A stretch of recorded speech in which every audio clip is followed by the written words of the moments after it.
Buenos días y bienvenidos a todos otra vez.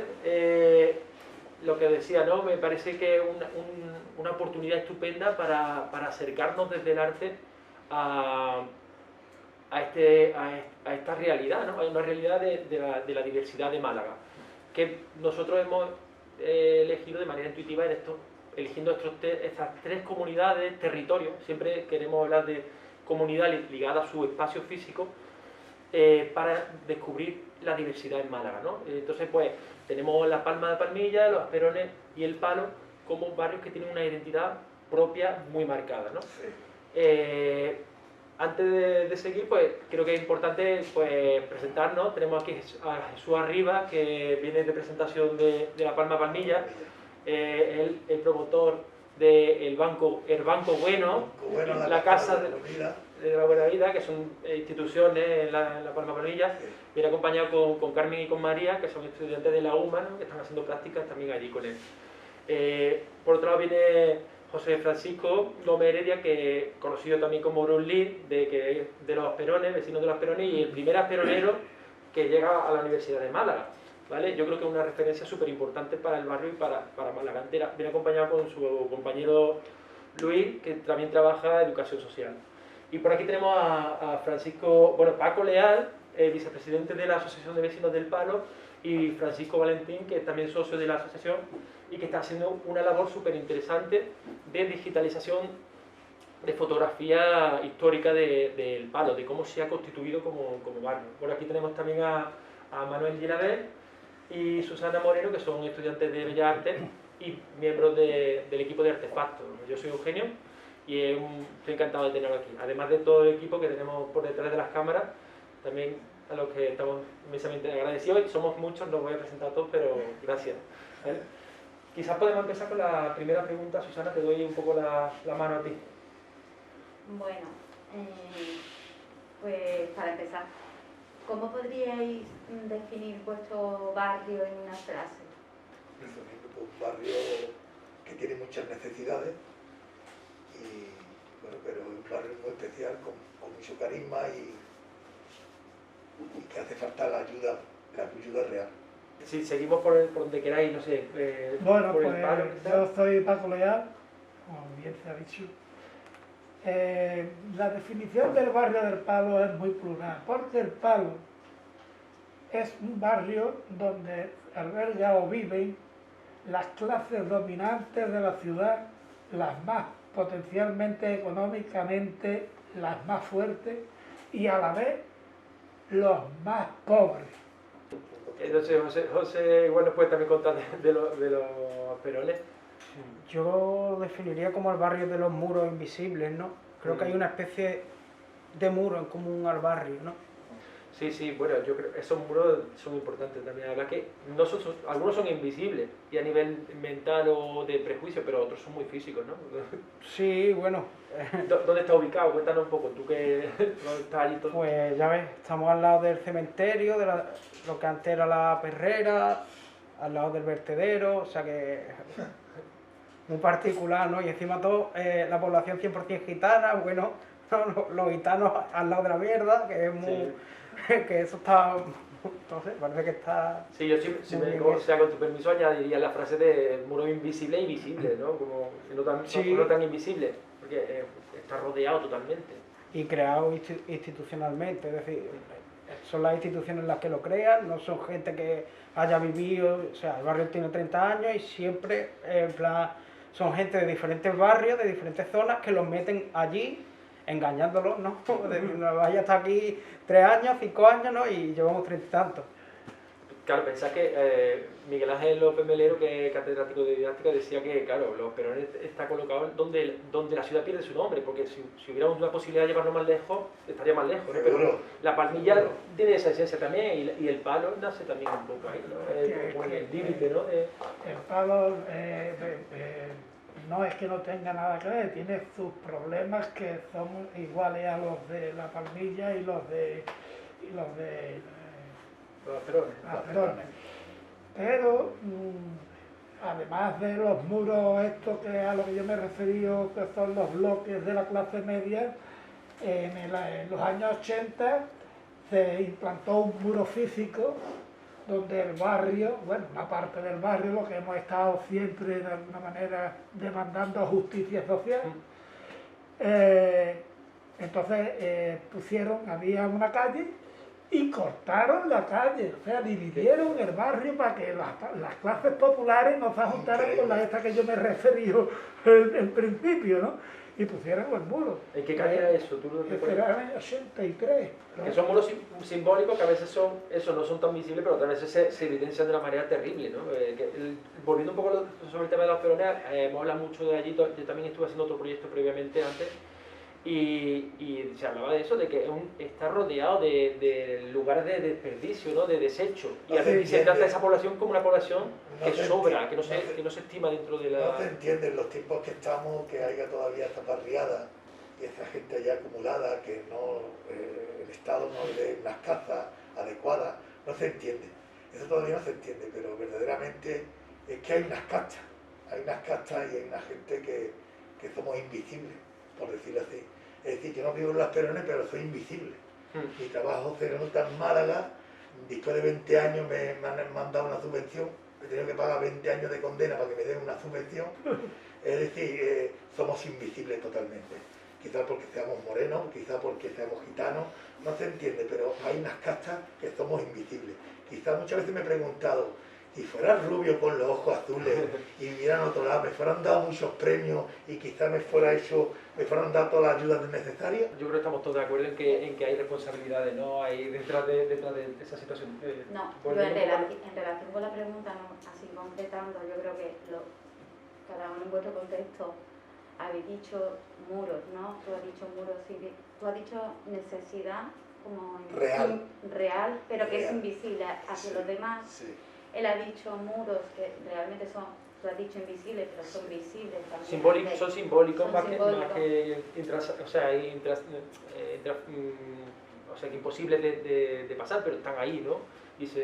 Y él también ha dicho muros en relación con el muro este de las distintas clases. Claro, volviendo un poco a las preguntas que teníamos un poco preparadas para buscar eso, quizás nos parece súper importante cuál es la esencia a nivel de identidad, ¿no? ¿Cómo creéis que se constituye la identidad de cada una de esas comunidades? Porque yo creo que también podemos ver que hay esos muros, evidencian también diferencias muchas veces también dentro de cada una de las comunidades, como estaba diciendo Paco, o como sabemos que la Palmilla es súper evidente y los Perones quizás desde fuera no tan evidente, pero también se dice dentro del barrio, se dice mucho que hay norte y sur, ¿no? Tú que estás allí sabes perfectamente que también hay como pequeñas subclases dentro de esa comunidad, ¿no? ¿Cómo podemos identificar eso en relación a lo que es la identidad de la comunidad completa y esas microidentidades, ¿no? Que la hacen también diversa y rica, ¿no? Y peculiar, ¿no? La identidad del barrio pues es como una población muy homogénea y demás, pero cuando vives o entras al barrio y realmente ves el barrio, ves que hay delimitaciones, ¿no? Geográficas, ¿no? Entonces, si te vas a las primeras calles, pues hay unas personas, ¿no? Diferentes, más pobreza, que a lo mejor en la parte pues más de las primeras calles, ¿no? Es como no hablando otra vez de muros, es como hay una zona, un muro invisible que no está, pero está, que está entre las 4 primeras calles y las 4 últimas, ¿no? Son 8 calles, pues las 4 primeras calles como, aunque toda la población sea homogénea, somos todos gitanos y demás, es como salimos más a nivel pues, socioculturales diferentes, si se puede ir a un instituto porque a lo mejor tus padres te pueden llevar, pero la gente que es más pobre, que no tiene coche, que no tiene nada de medios, nada, básicamente nada, pues esa gente es diferente, ¿no? Es como hasta dentro del barrio como... Tienen una dificultad añadida. Claro, se le dificulta más y después ya si entramos en el terreno de la mujer, ser mujer y demás, que yo no sé quién más debería de hablar de esto porque además soy un hombre y no puedo empatizar con una mujer, creo que no puedo porque no soy una mujer, pero si a eso le sumas los muros y ser mujer, es como... ¿qué salida hay a eso? Quizá otro digamos, punto interesante ahí a señalar es la diferencia quizá también entre las tres fases, ¿no? Los Asperones son tres fases que a priori parece que es una misma cosa y son casi mini barrios también, ¿no? Y sobre todo la fase 2, ¿no? Que está la que está más alejada. Es que si lo miras dentro del barrio es como, ¿sabes? En plan, la primera fase es la buena, ¿no? Por decirlo de alguna manera, y como la segunda y tercera fase es como, y llevan menos tiempo que la primera, pero es como, no ves lo que hay allí, ¿no? O qué nivel de pobreza, porque es verdad que, bueno, en la fase 2, por ejemplo, sí que se acentúa muchísimo más la pobreza, la gente... no creo que haya esa delimitación geográfica allí en la segunda fase, sino que toda la zona pues es muy similar, es mucho más homogénea que a lo mejor la fase 1, y entonces, bueno, y de la fase 3 pues ni hablamos, ¿no? Hace poco nosotros con trabajos de la facultad hicimos fotos y demás y estuvimos por allí y el nivel pues, es diferente a si te pasas a la fase 1. Se nota la diferencia. Se nota muchísimo la diferencia. Sí, Es distinto cuando son barrios, son concentraciones, porque a la administración se ve que les interesa tenerlo controlado, de alguna manera. Aquí pongo un grupo y La Palma, Palmilla, donde está controlado. No hay varias clases sociales, sino estos prácticamente tienen todo el mismo problema, demandan las mismas cosas y tienen eso. Ahora, cuando se tiene la oportunidad es cuando hay que actuar. Yo puedo contar que también en los años 80 hubo que tirar un corralón donde vivían 60 o 70 familias. El corralón estaba en ruinas y hubo que echarlo abajo, que se aprovechó luego para hacer el centro de mayores en el mismo centro del barrio. Pero ¿qué querían hacer con los habitantes de ese corralón? Pues llevarlo también a un gueto, a una concentración, llámese Asperones o llámese como quiera, ¿no? Bueno, Jesús, en relación con qué es lo que tú crees que más caracteriza a tu barrio. Pero como te he dicho, mi barrio es un barrio... Aparte de las necesidades. ¿Qué caracteriza a mi barrio? Pues mira, te dice una cosa, mira. Mi barrio es un barrio muy especial que quiere evolucionar, pero que no nos dejan evolucionar. Porque las administraciones, los trabajadores sociales, no pueden con todo lo que le viene encima. Y entonces no pueden trabajar con todo lo que le está cayendo de todas las necesidades que tienen. Y están a falto de, como te he dicho antes, de una realidad y una necesidad real.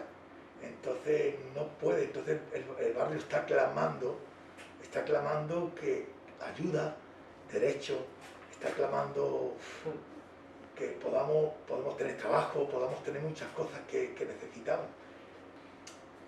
Nosotros queremos que la universidad llegue ya a los Asperones y se una con nosotros, con los Asperones, con la Palmilla, que llegue a la universidad y que podamos hacer un conjunto, un observatorio de entre la universidad y los barrios para poder atajar las realidades reales que hay. A mí es un sueño que tengo.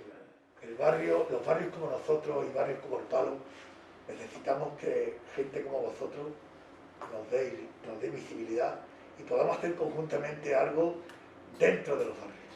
Aquí estamos para eso, Jesús. Yo creo que si hacemos fuerzas juntos, lo único que nosotros podemos sumarnos, ¿no?, a la lucha que muchos llevan ya mucho tiempo. Es que taparíamos muchas bocas, porque imagínate un observatorio en Los Asperones, un observatorio en La Palmilla, en El Palo, donde la universidad conjuntamente con la gente de calle, mediadores de calle, gente preparada, compartiendo ideas, dando ideas, visualizándolo, poniendo...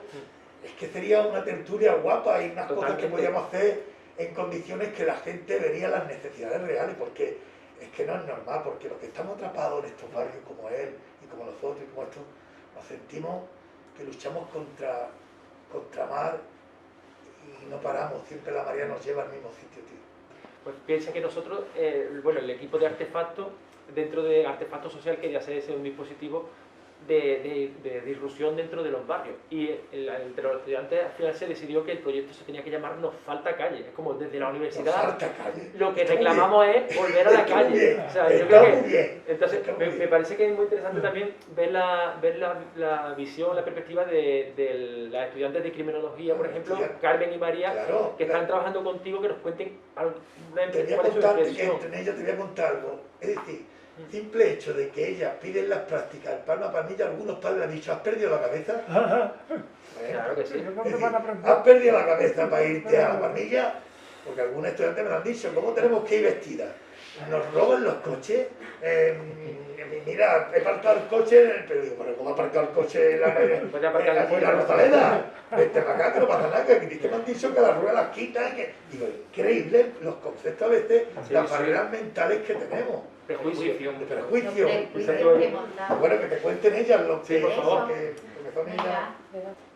Bueno, pues un poco como dices, claro, llegas ahí de nuevas y lo único que sabes es lo que has escuchado. Porque en estos barrios no sueles ir tú y decir, voy a dar un paseo por allí. Entonces llegas un poco de nuevas sin saber qué encontrar, pero allí nos recibieron con los brazos abiertos. La gente muy simpática, todo el mundo saludándote, todo el mundo te ayudaba, preguntabas. Y al momento ya estaba, pues mira, por aquí, o a esto, o a lo otro. Y cuando subimos a la casa, al principio, claro, nos impresionó un poco, nos chocó un poco porque no teníamos ni idea de qué encontrar. Pero nada, la gente muy amable, muy simpática, todo el mundo con una sonrisa, hola, ¿qué tal? ¿Cómo estás? Yo no sé qué. Y hemos aprendido nosotras de ellos y ellos de nosotras, nos hemos ayudado mutuamente. Así que la verdad es que ha sido una experiencia muy bonita. Y a ver qué más se puede hacer con ellos, la verdad. Nos gusta mucho.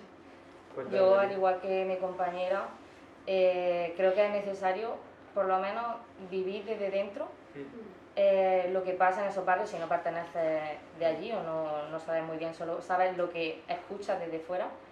Mi experiencia, como la de todas mis compañeras, hemos ido. El primer día fue como toma de contacto, como a ver qué hay aquí, pero a partir de ese día es que tenemos ganas de ir.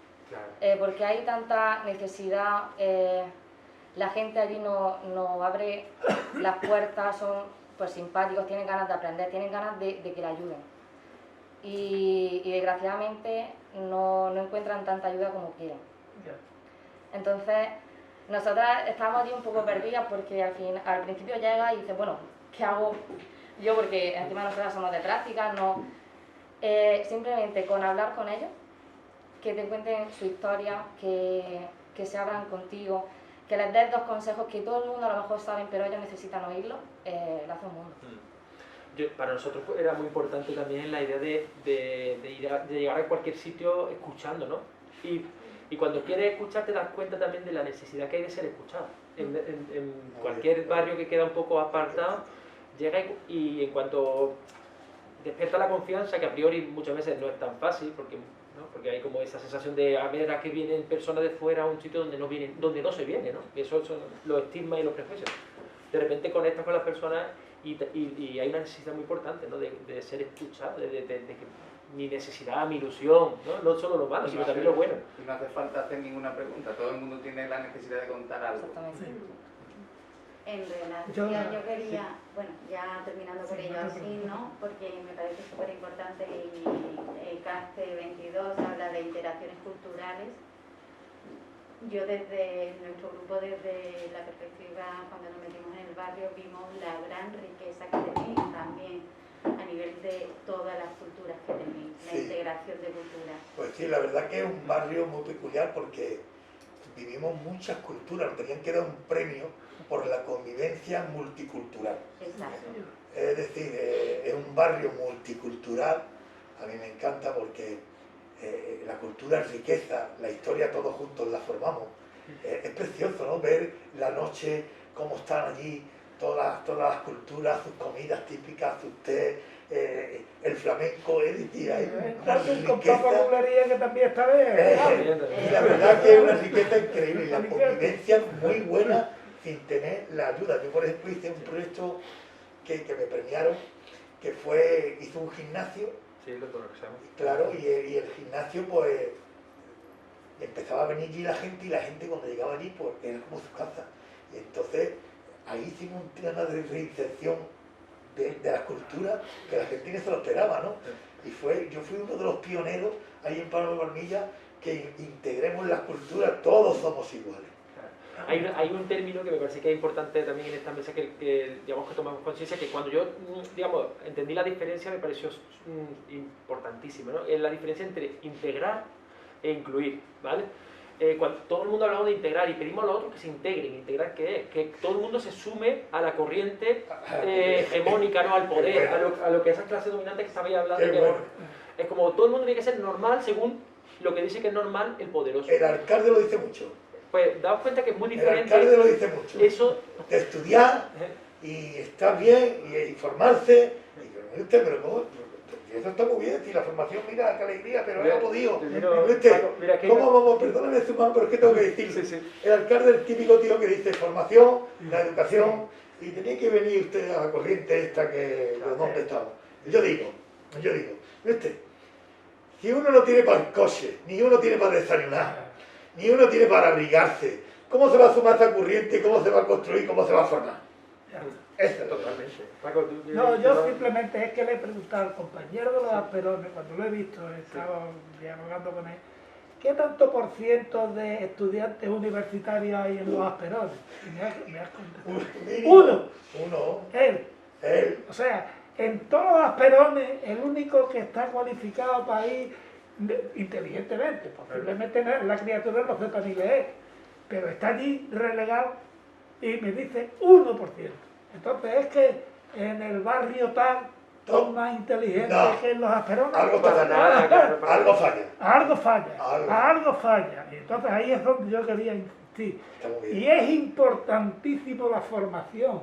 Pues, aclarando lo que es esa diferencia, lo contrario a integrar sería incluir, ¿no? Claro. Que tiene que ver mucho con lo que estamos viendo aquí de la riqueza de lo diverso, ¿no? Es cuando hay muchas culturas, hay muchos niveles sociales, ¿no? Incluir. O hay pues, muchas necesidades diferentes, incluimos y nuestra sociedad se hace más plural y más rica, ¿no?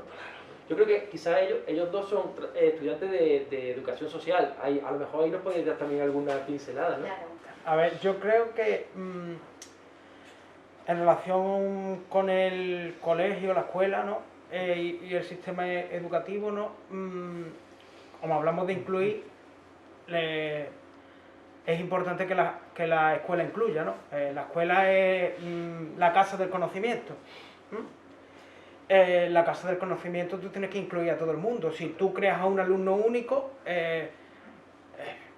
pues el que no sea, cultura hegemónica, ¿no? El que no se suba al barco, pues ya es trastornado, o es gitano, o es musulmán, o tiene un TDAH, ¿no? Es como, vamos a echarle los problemas, ¿no?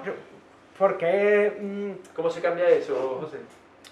Haciendo la escuela inclusiva, ¿no? Democrática, ¿no? Haciendo al alumno partícipe, ¿no? No solo que elijan los profesores, que el sistema educativo, bueno, teniendo el 80% de la información, ¿no? En internet, ¿para qué hace a un alumno que se aprenda todos los huesos del cuerpo o que aprenda o que se tenga que aprender de memoria X cosas en vez de enseñarle pensamiento crítico, pensamiento social y bueno, y a tener pertenencia a su barrio, a relevarse o a rebelarse contra lo que es normal, ¿no? Y a ser, pues, cada persona, que todos seamos iguales, ¿no? También que todos seamos y todas seamos diferentes. Me parece muy importante la idea de que el estudiante desde chiquito tiene que aprender a elegir, ¿no? No sé si Luis tú puedes a lo mejor... Hombre, lo que dijo José recién es clave, ¿no? Todos somos iguales, pero todos somos diferentes. Es la base de incluir, ¿no? Para entender que el otro es diferente, pero a la vez tiene los mismos derechos, las mismas oportunidades a nivel equitativo. Mujeres, los musulmanes... Entonces, las culturas diferentes. Y por otro lado, hay palabras clave, ¿no? Que están dando vuelta en la mesa, que un poco es invisibilización, ¿no? O sea, barrer debajo de la alfombra al que no es normal, ¿no? O esconderlo, aunque no sea un muro invisible o no, porque ahora se han dado cuenta que no hace falta muros reales. O sea, no hace falta, con esconderlo socialmente, señalarlos y estigmatizarlos, ¿no? Tanto como discriminación positiva como negativa, ¿no? Y eso sucede con todo lo que no es normal, que es lo que también está dando vuelta un poco aquí, ¿no? Entonces es básico. Además, bueno, actualmente se utiliza mucho, hablando de integración e inclusión, ¿no? Se utiliza mucho en las escuelas e institutos muchas políticas integradoras, pero no políticas inclusivas, ¿no? Yo, por ejemplo, estoy en un instituto y básicamente, bueno, el instituto se compone de la PEMAR, la compensatoria, divididos, tenemos un aula específica, divididos, segregados totalmente, entonces como están integrados, ¿no? Porque están metidos en el instituto, pero no están incluidos porque después tú te vas al recreo y están los de la específica en un lado, los de la PEMAR en otro lado y los normales se juegan todos juntos, ¿no? Y entonces cuando la casa del conocimiento es así, pues a nivel sociedad, más macro, te encuentras pues con guetos y te encuentras pues, con la palmilla, te encuentras con el palo, te encuentras con los perones, porque básicamente desde la escuela, que es la que construye, se supone, la sociedad y el conocimiento, pues si desde la escuela se practica este tipo de políticas, pues nos encontramos. Claro, aprendemos que nuestra sociedad es así, si es dentro de la escuela o en la calle o en la universidad, ¿no? Y eso tenemos que cambiarlo. Yo creo que para cambiarlo una de las cosas importantes, no sé si vosotros tenéis alguna pregunta concreta, pero... Él ha dicho antes también lo de la pertenencia a barrio, ¿no? Al barrio. El orgullo, ¿no? Muchas veces hemos hablado de eso, de la dignidad de sentirse de un barrio. Yo creo que ahora... Yo creo que... Quizá Francisco Valentín nos puede también contar cómo me parece muy interesante la manera de trabajar que están teniendo ellos, entre muchas otras cosas. Tienen un proyecto de digitalizar fotos antiguas, ¿no? Es revisar nuestra historia. No sé si nos puedes matizar, a lo mejor ahí tiene que ver eso con sentirse orgulloso, con la dignidad de un barrio. Yo veo bastante... Hombre, claro, nosotros la asociación comenzó en el año 84, creó una revista, la cual se llama El Copo. Esa revista estuvo funcionando mensualmente hasta el año 94, si no recuerdo mal, en la cual eran revistitas que se hacían a mano, dibujos a mano, y muchas de las folletos, tenemos cartas manuscritas de personas, de vecinos, sobre todo de las cuevas, con el problema de las cuevas. Entonces, en esa revista está todo plasmado, la vida de esos años en el Palo, en la playa, en las cuevas, los pescadores, todo el problema. Todo eso se ha digitalizado, de hecho está ya en la página de la asociación, está ya publicada, y ahora lo que estamos haciendo es digitalizando todo el tema de fotografía que son de la asociación y fotografía que la universidad nos ha cedido, en la cual esa fotografía, muchas vienen ya limpias y otras estamos nosotros digitalizando, encabezándolas, numerándolas y poniendo una descripción de todo lo que es la vida que vamos a hacer, lo que es la vida del Palo. Yo creo que hay un tesoro que es eso, como recuperar, como dignificar o redignificar, ¿no? Devolver la dignidad que pertenece a toda persona, ¿no? Volviendo un poco quizá a la idea de la metáfora y de cómo contamos las cosas, el otro día tuve el gusto de compartir una sesión en un máster que hay aquí con un compañero de comunicación que es Marcial García. Lo conozco. ¿Lo conoces? Que es un tío estupendísimo. Y hablaba de eso, de las narrativas, ¿no? Cómo contamos las cosas, cómo construimos el relato, ¿no? En cualquiera de los barrios hay un relato detrás de esa identidad, de ese sentimiento de pertenencia o de falta de pertenencia, ¿no? ¿Cómo le podemos dar la vuelta a esos relatos, ¿no? Para que lo que normalmente se estima se convierta en una cuestión de orgullo, de dignidad y de sentimiento de topofilia, ¿no? Que también se habla desde la arquitectura, de amor por tu propio territorio, ¿no? Un alto a la paz y a la dignidad de las personas y que nos comprendan y nos ayuden porque lo necesitamos, porque es generación sobre que es generación señalada. Somos de generaciones perdidas, ¿sabes? Por ejemplo, yo he perdido 2 hermanos. Cuando tú te metes en estos barrios, claro, la gente no ve más allá de estos barrios. Entonces, yo recuerdo a mis hermanos que se murieron de la droga, recuerdo a mis colegas que se murieron de la droga. Entonces, ellos nunca pudieron ver más allá de los barrios porque es un gueto tan cerrado que solo ven eso. Ninguno sale como él o como yo, que salimos, entonces se quedan ahí encerrados. Y la verdad que he visto tantas cosas ahí en el barrio que están cerradas, nadie podemos salir ni nadie podemos entrar. Esos son los muros, ¿eh? Esos son los Claro, muros. entonces ves tanta gente ahí que está destruido y ya que te he dicho, ¿no? Pues sí, totalmente. Yo creo que tú tienes mucho que decir. Yo, para hacer un simio, una parábola un poco de lo que dice él, ¿no? Yo lo comparo con el mito de la caverna de Platón. Esto es como, ¿sabes? Yo he salido, he visto el sol y ahora vas para allá y dices, mira, he visto el sol. Y yo te dije, eso es mentira. Eso es mentira, ¿sabes? En plan, es difícil porque hay ese muro del que hablamos. Y la manera, yo creo que una de las maneras de visualizar, ¿no? Por ejemplo, nosotros somos estudiantes de educación social y se habla muchísimo de Asperones, se habla muchísimo de Palmilla, pero no se va. Vamos a conocer a las personas, ¿no? Claro, el conocer... Ahí sí quería yo, como alumna, ¿no? Y como participante del proyecto Artefacto, que donde más aprendimos y cómo conocimos el barrio es estando en el barrio y hablando con la gente del barrio. Vale, ¿tú ibas a decir? No, yo voy a comentar una cosilla. Sí, voy a hacer un apunte sobre que a mí me parece también muy interesante que la visibilidad y la posibilidad, ¿no? Siempre la diferenciamos mucho. Y yo creo que es parte de lo que estamos hablando, es una parte muy útil, ella conocer el territorio, porque obviamente todos, bueno, ya hemos estado todos, como hemos comentado, en todos los territorios, pero siempre al principio, cuando llega, el prejuicio te inunda. No sabes por qué, porque a mí me ha pasado de estar en los Asperones, y yo he ido a los Asperones desde bien pequeño, que íbamos a pintar la cantera de detrás, y cuando llegas a los Asperones, cualquier cosa que lleves dentro habla de ti. Y como con unos compañeros cuando llegábamos esta última vez, ¿no? Decían, aquí tengo que dejar la mochila en el coche, ¿no? Me recordaba lo que contabas antes. Y es como, ¿dónde está el problema y desde dónde tenemos que empezar a trabajar?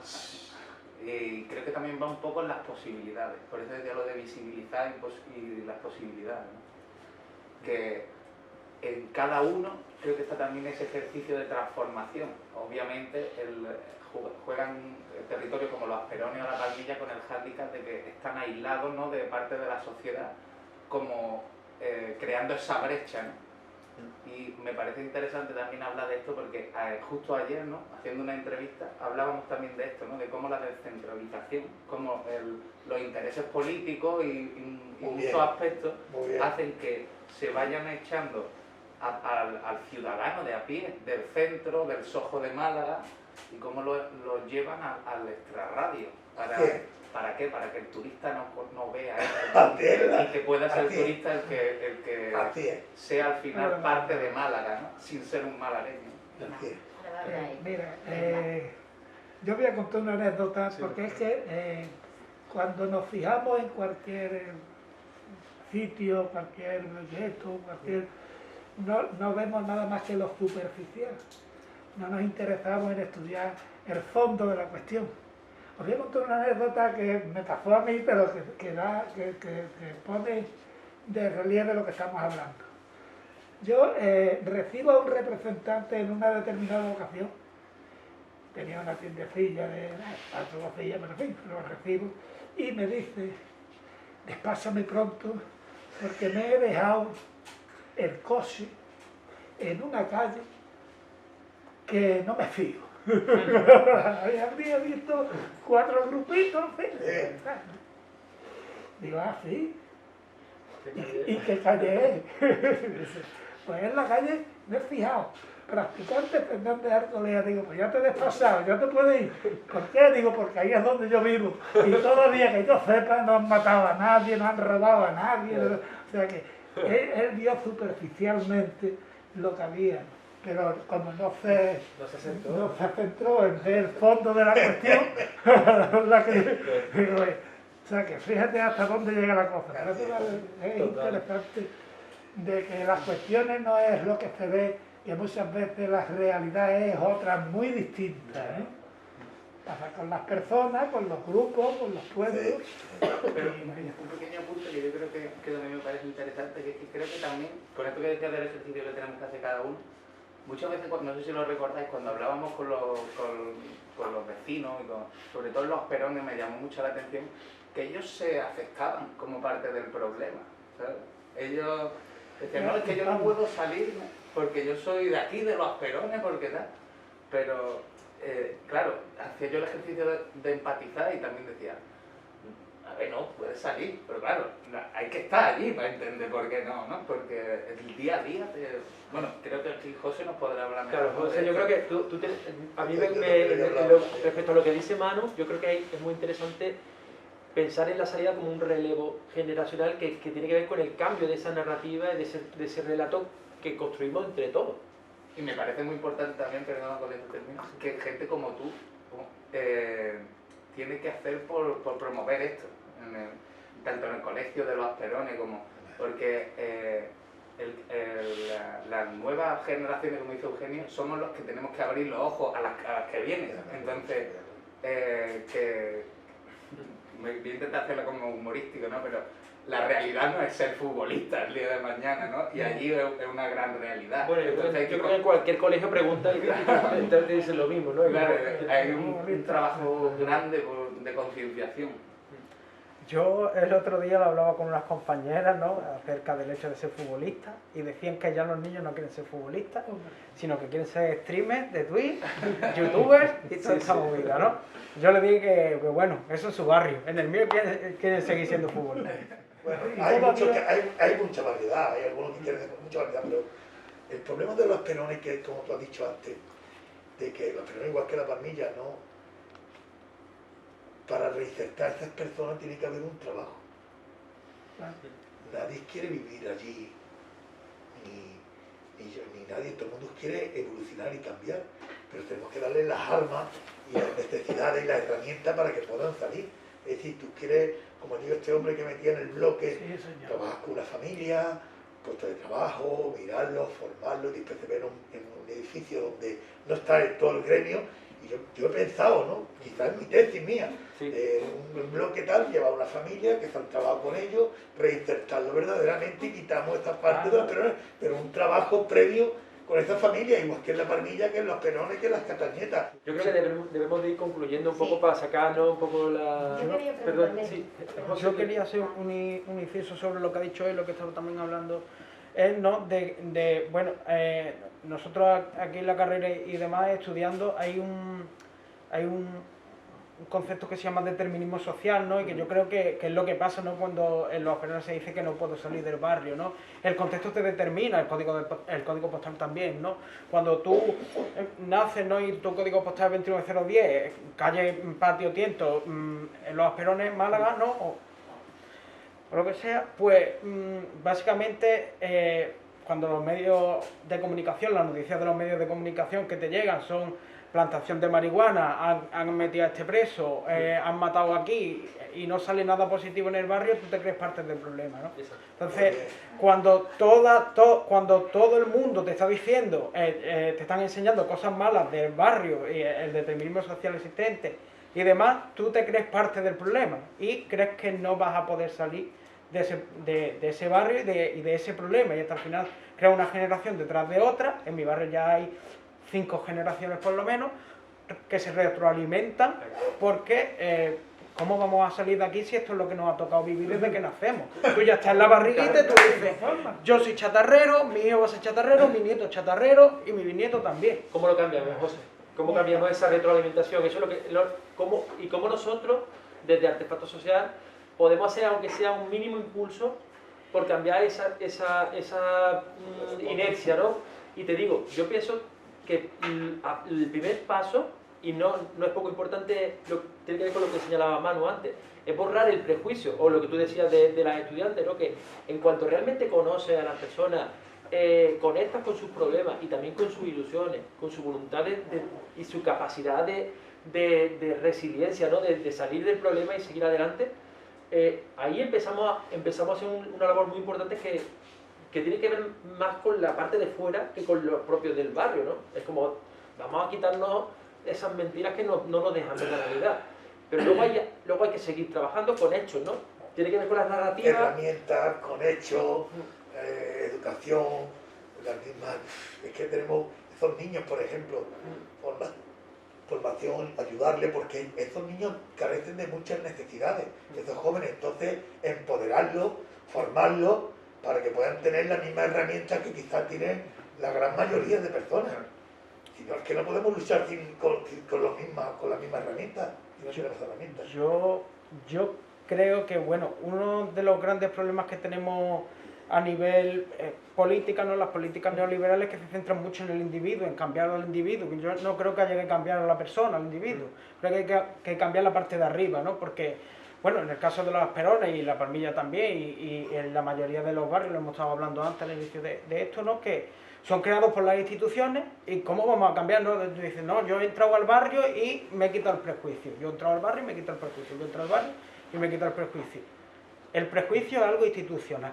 Es racismo institucional hacia la gente pobre, hacia los gitanos, hacia las diferentes culturas, hacia lo diferente. Es racismo institucional totalmente. Entonces, yo creo que no hay que cambiar. Yo no cambiaría a la gente de mi barrio. La gente de mi barrio es gente muy guay, muy campechana. Tú entras al barrio, a mi barrio entras, da igual si eres Pepito, Manolito, Juanito, que todo el mundo te dice, niña, ¿quieres comer? Sí. Eso no lo hay en cualquier sitio. ¿Me entiendes? Esa hospitalidad no la hay. Yo creo que es importante alterar sino sustituir completamente la estrategia, ¿no? de intervención. Hay que conectar de otra forma con las personas, ¿no? y saltarse los estigmas. Entonces, no sé, yo creo que estamos ahí. No sé si para concluir debemos ir ya... Yo conozco marciales, conozco mucha gente aquí, he venido muchas veces aquí a la universidad, pero no me gustaría que esto se quedara de la calle. Para nada, vamos. Porque sinceramente hay gente que viene, hacen cosas y después se van y quedamos siempre en la historia. Me gustaría, como te he dicho, ¿no? Que ya es hora de que podamos trabajar conjuntamente y tenemos que decir muchas cosas. Yo estoy Uno y otro. Bueno, No sé si para cerrar queremos decir algo... yo quiero decir simplemente una frase. Ninguna meta es imposible desde tu existencia. Apúntale. Lo apunto. De modo que no, que yo quiero esto y me lo deniegan en primera instancia, segunda, tercera. Y tengo otro burrillo que tiene la obligación de darme este Pero tú es que eres más blanquillo. ¿Perdón? Tú eres más blanco. Que yo soy más blanquito. Blanquillo no te abre más la puerta, que Tú no me tienes abre la puerta nunca. Yo Tú estoy tienes negro. más peso y más personalidad que yo. Ya, no, pero a mí no te abre más la puerta. Y lo que tú te propongas, Yo- lo vas a conseguir. yo lo que pasa es que tengo- Te yo- conozco de ya, la vida y ya, he ya. seguido tu... Yo lo que pasa es que tengo un Dios que es muy grande Vale. y el que me abre la puerta se llama Jesucristo. Y es el que me ayuda, de verdad, sinceramente, Claro. es el que me ayuda, es el que me pidió y es el que me abre muchas puertas porque es increíble, ya estoy cansado de tocar todas las puertas, ya estoy cansado. Yo creo que la historia todos juntos la formamos. Y me quedo con esa palabra como ha hecho el mar, todos juntos, la historia todos juntos la formamos. Estoy totalmente de acuerdo. Yo creo que hace falta muchos Chule, muchos Bruce Lee, muchos Paco y Francisco y mucha gente que nos mantenga esa energía encendida y nosotros os agradecemos infinitamente toda esta energía que nos dais para seguir trabajando y cogemos el guante de ese compromiso para Además, seguir entendiendo, escuchando a cada realidad y luego profundizando en ella para llegar a hechos. O sea, creo que es muy importante que entendamos, que escuchemos, que establezcamos el nivel de la narrativa y lo que luego... además una cosa que voy a decir, con esto Sí. bueno, mira, yo estuve estudiando desde el título de drogodependencia, porque yo trabajo también en la dirección, algunas cosillas, muy poco porque me fue muy mal el estudio. Pero tengo primos que están trabajando en menores, en el centro de menores y tal. Claro, y muchas veces cuando nos formamos, se lo digo a los estudiantes, se lo digo a mucha gente cuando nos formamos, nos meten por una tubería, el sistema, y salimos clonados. Y yo muchas veces me asusto y digo, primo, ya no te conozco. Te has metido su primo y tanto como menos mal que yo nunca he cabido, yo soy un activista social, un salvaje, y nunca he cabido nunca por ahí, menos mal. Porque yo muchas veces me he asustado de cómo han clonado a mis propios primos y le han hecho un clon, yo he dicho, le han hecho un funcionario auténtico. Es increíble. Tenemos que tener personalidad. Pues yo te cojo la metáfora esa para decir que lo que tenemos que hacer juntos es romper la tubería. Así que bueno, yo creo que nos despedimos y muchísimas gracias de verdad por tu Gracias a participación. ti por tu intuición y a tu amigo, que nos gusta que tengáis esta intuición, de que nos llaméis a gente que tengamos voz y que podamos hacer estas cosas, porque creo que esto puede dar mucho de sí. según la forma que le pongamos y la fuerza que le pongamos, puede ser mucho decir. Yo Y acuérdate de los proyectos observatorios de la no universidad. tengo ahora. Yo quiero daros las gracias a vosotros por darnos la oportunidad a expresar una ínfima parte de la podríamos estar aquí no sé cuánto tiempo, ¿no? Seguimos en contacto, Paco, Desde el año 74 creo que fue cuando yo empecé a organizarme clandestinamente. Hablamos del año 73-74, no era. Hasta el día de hoy pues puedo contar anécdotas de no sé cuánto. Entonces, pero en fin, una pincelada sí ha quedado. Ya tenemos tu número de teléfono y sabemos dónde vives. Así que vamos a buscar cuando quieras. Agradecido. Cuando queráis. Pues muchísimas gracias.